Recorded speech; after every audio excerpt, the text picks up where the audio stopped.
ಇನ್ನು ಮದುವೆ ಹೆಸರಲ್ಲಿ ಹೆಣ್ಣು ಮಕ್ಕಳ ಮಾರಾಟ ಮಾಫಿಯಾ ಸುವರ್ಣ ನ್ಯೂಸ್ನಿಂದ ಬೆತ್ತಲಾಗಿದೆ. ನಮ್ಮ ಕವರ್ ಸ್ಟೋರಿ ತಂಡ ಯಾವ ಗತಿ ತೋರಿಸಿತು, ಅಮಾಯಕ ಹೆಣ್ಣು ಮಕ್ಕಳನ್ನ ಹೇಗೆ ರಕ್ಷಿಸಿತು ಅನ್ನೋದರ ಡೀಟೇಲ್ ಇಲ್ಲಿದೆ.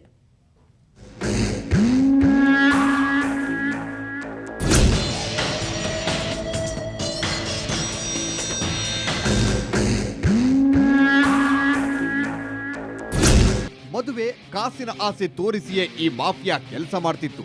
ಸೇರಿಗೆ ಸವಾ ಸೇರು ಅನ್ನೋ ತರ ನಾವು ಮಾಫಿಯಾದ ಪ್ರಮುಖ ಏಜೆಂಟ್ ಅಲ್ಕಾ ಮೌಶಿಯನ್ನ ಹಿಂಬಾಲಿಸಿದ್ವು. ಆಕೆ ನಮ್ಮ ತಂಡದ ಹುಡುಗಿಯನ್ನ ಇತರೆ ಹೆಣ್ಣು ಮಕ್ಕಳನ್ನ ಕೂಡಿಟ್ಟ ಜಾಗಕ್ಕೆ ಕರೆದುಕೊಂಡು ಹೋಗೋದನ್ನೇ ಕಾಯ್ತಾ ಇದ್ವಿ. ಅಲ್ಕಾ ಆಟೋ ಹಿಡಿದಿದ್ದೇ ತಡ ನಾವು ಆಕೆಯನ್ನ ಚೇಸ್ ಮಾಡಿದೆವು.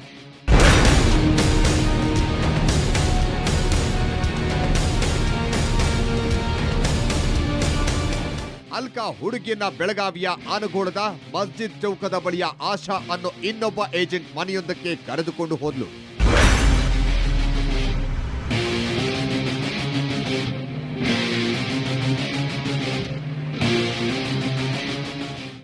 ಇಲ್ಲಿ ಹೆಣ್ಣು ಮಕ್ಕಳು ಇದ್ದದ್ದು ಪಕ್ಕ ಆದ ಕೂಡಲೇ ಬೆಳಗಾವಿ ಪೊಲೀಸರ ಸಹಾಯ ಕೋರಿದೆವು. ತಕ್ಷಣ ಸ್ಪಂದಿಸಿದ ಪೊಲೀಸರು ಸ್ಪಾಟ್ಗೆ ಬಂದೇ ಬಿಟ್ರು.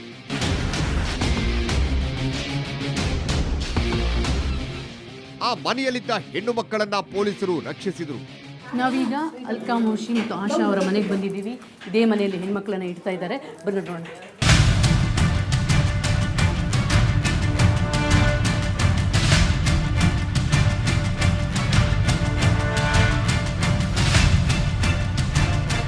ನಂತರ ಆರೋಪಿಗಳನ್ನೆಲ್ಲ ಟಿಳಕವಾಡಿ ಪೊಲೀಸ್ ಠಾಣೆಗೆ ಕರೆದುಕೊಂಡು ಹೋಗಿ ಮಾನಗೇಡಿ ಗ್ಯಾಂಗ್ ವಿರುದ್ಧ ಎಫ್ಐಆರ್ ದಾಖಲಿಸಿದರು.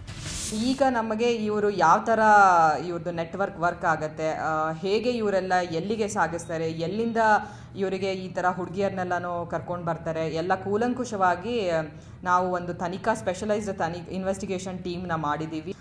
ಈ ಒಂದು ಕೇಸಿನಲ್ಲೇ ನಮಗೆ ಸುವರ್ಣ ನ್ಯೂಸ್ ಚಾನಲ್ ಅವರು ತುಂಬ ಸಪೋರ್ಟ್ ಮಾಡಿದ್ದಾರೆ. ಸೊ ಅವ್ರ ಸಪೋರ್ಟಿಂದ ನಮಗೆ ಇದು ಒಂದು ಭೇದಿಸೋದಕ್ಕೆ ತುಂಬ ಈಸಿ ಆಯಿತು. ನಮ್ಮ ಪೊಲೀಸ್ ವತಿಯಿಂದ ಅವರಿಗೆ ನಮ್ಮ ಧನ್ಯವಾದಗಳನ್ನು ಹೇಳೋದಕ್ಕೆ ಇಷ್ಟಪಡ್ತೀನಿ. ಈ ರೀತಿ ಹಣಕ್ಕಾಗಿ ಹೆಣ್ಣು ಮಕ್ಕಳ ಮಾನ ಪ್ರಾಣದ ಜೊತೆ ಚೆಲ್ಲಾಟ ಆಡ್ತಾ ಇದ್ದ ಗ್ಯಾಂಗ್ ಒಂದನ್ನ ಹೆಡೆಮುರಿ ಕಟ್ಟಿದ್ವಿ. ಈ ಗ್ಯಾಂಗ್ ಇನ್ನಷ್ಟು ಸದಸ್ಯರು ಪ್ರಮುಖ ಕಿಂಗ್ ಪಿನ್ಗಳನ್ನ ಸೆರೆ ಹಿಡಿಯಬೇಕಾಗಿದೆ. ಆ ಕೆಲಸವನ್ನ ರಾಜ್ಯ ಪೊಲೀಸರು ಮಾಡಬೇಕಾಗಿದೆ.